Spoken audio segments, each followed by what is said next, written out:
L'info éco. Bonjour Cédric, bonjour à tous. Face à la crise énergétique, nous avons désormais une feuille de route, se réjouit la présidente de la Commission européenne.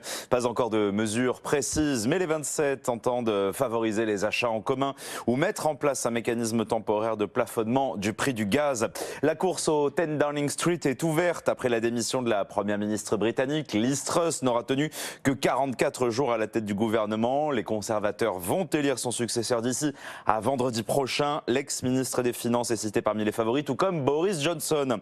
Malgré ses bons résultats au troisième trimestre, le titre L'Oréal perd plus de 4% en bourse.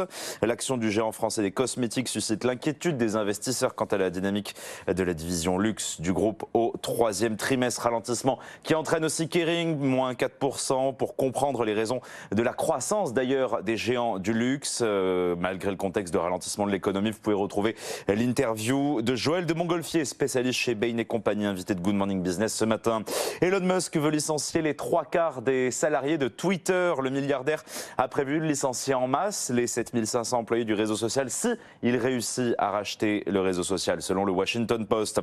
Et puis le gouvernement relance le recours au 49.3 dès le premier jour des débats sur le budget de la sécurité sociale. C'est la deuxième fois en 24 heures que la première ministre Elisabeth Borne engage la responsabilité de son gouvernement devant l'Assemblée nationale. 10h05, tout de suite, BFM Patrimoine. C'est parti avec Cédric Decoeur.